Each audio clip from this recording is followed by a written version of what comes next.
Link's Awakening on the original Game Boy changed my life. For the better. It's one of those games that defined my childhood. This is my cartridge that I grew up with. It still has the Windfish code written on the back of it. So many memories were made with this one little cartridge.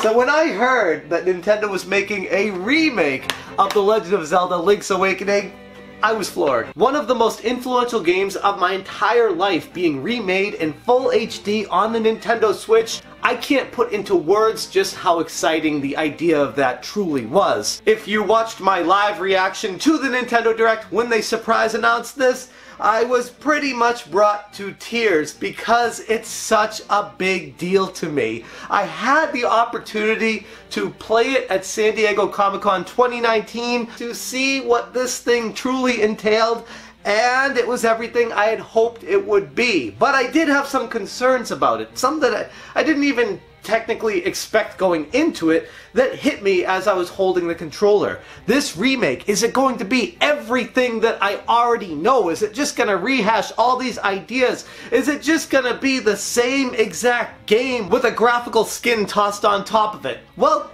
yeah and no. I mean, the game itself is basically the same game that we came to know and love 25 years ago. But it also brings it into the modern era, and holy crap, do I have a lot to say about this thing. I've had a lot of challenge trying to figure out how to make this video. In fact, I recorded the entire episode yesterday and scrapped it because it didn't get my idea across as well as I would have liked.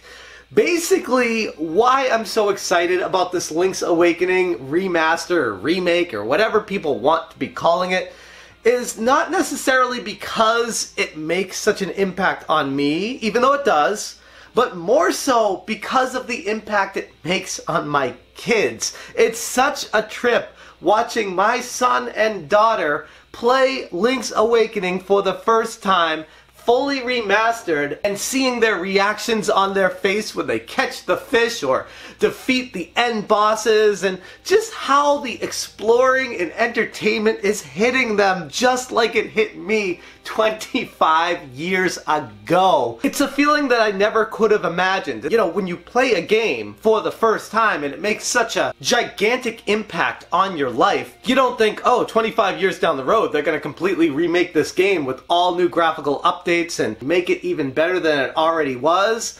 But that's exactly what they did, and my concern going into this was completely alleviated once I saw those smiles on their faces. Once I saw the smile on my face going back to Koholint Island and re-experiencing it all over again for what felt like the first time playing a game that I knew so well. And I forgot quite a bit of this game because it's been a very long time since I played it last. So it did feel like a new experience to me. One of my biggest concerns going into it, like I said in my Comic-Con video, was, is it gonna feel just like a rehash of the original game? Am I just gonna get tired of it halfway through because I've played the original one so much?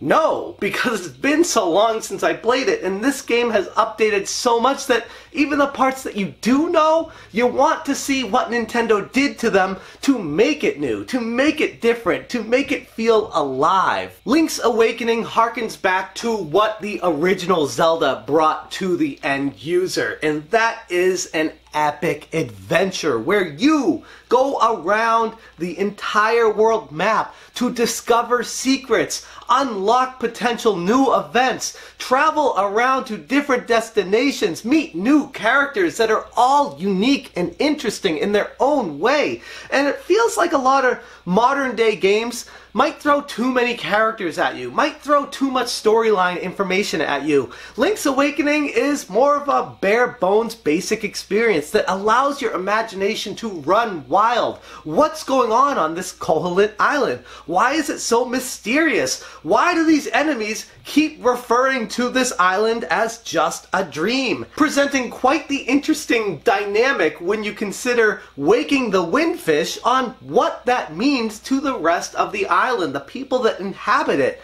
are they gonna disappear? When this game first came out, I was like 13 years old, and holy crap, I missed a lot of homework. I mean, Mom and Dad, you probably know this, but the Game Boy was my way to escape the world back then, and yeah, I probably should have been doing a little bit more schoolwork back then instead of playing so many video games. But I digress. I was so enveloped with the storyline. I was truly concerned about the island's inhabitants. I was truly interested into where the story went. I couldn't wait to get to the next portion of the storyline, to see what the owl said to me, to see what the end bosses say after I destroyed them. Where is this whole adventure taking me, and what is the meaning of all of it? Now, the storyline's probably been played out before, like a million times in the movies too, but it's truly unique when you're a 13-year-old kid, first time experiencing this type of storyline, and how hard it truly hits you. There's something very special about it. And all of those feelings came flooding back to me when I started playing the remake. Everything I grew to know and love about this game was remade and redone 1,000 times better than the original. Now, that's not to say that the original is a slouch or a bad game. No, I still have a ton of love for the original Link's Awakening. But here we are in the golden age of gaming, where our true passions of games come back to life, remade in full HD, 720p. I know Nintendo could probably do a little bit better, but the graphics look fine. Initially, I was concerned about it, but the more you play it, the more you feel a part of the world in the very unique. It almost feels like clay, the way the characters are molded and sculpted in the world. It's just a very unique Zelda experience, something that I never could have imagined happening when I was a 13-year-old boy playing this game. And ultimately, for me personally, that's what I'm getting out of this experience, is everything that I grew to know and love as a child. I see my own kids having those same exact feelings and experiences while playing the remake. So it's a weird kind of bonding experience as a family, seeing this game for the first time through my kids' eyes. It's something that is truly impossible to put into words. And for those of you parents out there that play the video games with your kids, you'll probably understand what I'm getting at here, but there's something magical about video games and playing them with your kids and seeing the love, the joy, and the happiness in their eyes, the scared experiences, the lightning hitting the bolt and them screaming, like everything about Link's Awakening. It truly is a special game. It's so accessible. It's not that challenging of a game. There are some tough spots, but it's fairly forgiving. Everyone can be a part of this. My 4-year-old daughter is playing the game. She loves the fishing game. She also enjoys the crane game as well. My son enjoys traveling the world and experiencing the end boss fights. And even though he can't read yet, he wants me to read the storyline to him so he can understand the interactions that are taking place and try to figure out the storyline and make sense of all of it. Everything about the game makes it perfect for everybody. Kids, adults, boys, girls. The game is made for anybody that enjoys fun. And I feel like that gets forgotten quite a bit in video games today, where everyone's trying to outdo the other one with graphical prowess and incredible storytelling and all these other things, where this game, Link's Awakening, cuts right to the bone of what's important in a video game, and that is having fun, an enjoyable experience that onlookers can have fun just as much as the person playing the game. Up till this point, I was thinking Mario Maker 2 was my favorite game of 2019 from Nintendo, but at this point, Link's Awakening is giving it a run for its money. Initially, I was really put off by the $60 price tag because I'm like, oh, it's a remake of an old Game Boy game. How could they be charging $60 for this? But then when I sat down and played it, saw the look in my kids' eyes, experienced it for myself, it all made sense. And yes, without a shadow of a doubt, this game is absolutely worth $60. Now, as far as other things involved in the game, there is a dungeon maker. It feels extremely bare bones and a little bit tacked on. I would have liked a lot more to be able to do with that, but for what it presents to the end user, I'm not complaining because I would have got the game regardless of if that was in there or not.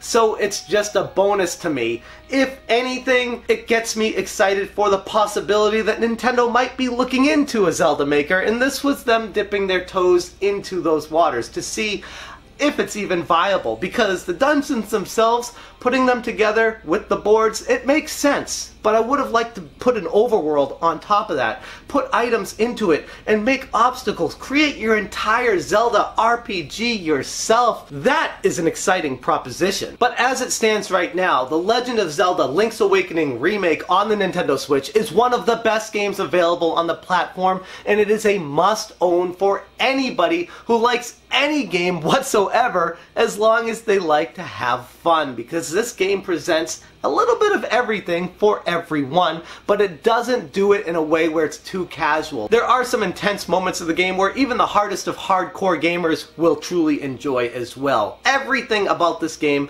is fantastic. Well, except for that frame rate issue that hops up every once in a while, but honestly, it's not that big of a deal. Should Nintendo have addressed it? Yes. And is it a problem? Yes. Is it a showstopper though? Absolutely not. It only popped up a few times throughout my entire playthrough of the game, and honestly, it might even be able to be fixed in a patch. So I feel like a lot of people might be making a little bit too big of a deal of that just to maybe get attention. I'm not really sure, but yes, it's annoying, but it's definitely not something that ruined the experience for me. That's where I'm going to leave this video. I'd be very interested to hear what you guys have to say about Link's Awakening Remake on the Nintendo Switch. If you've picked it up and if you're enjoying it, what you think about it. If it's your first time playing it, how do you feel about it? And if you're on the fence, is this going to push you into buying it? Let me know in the comments below. Thank you so much for watching, and as always, you stay smashing.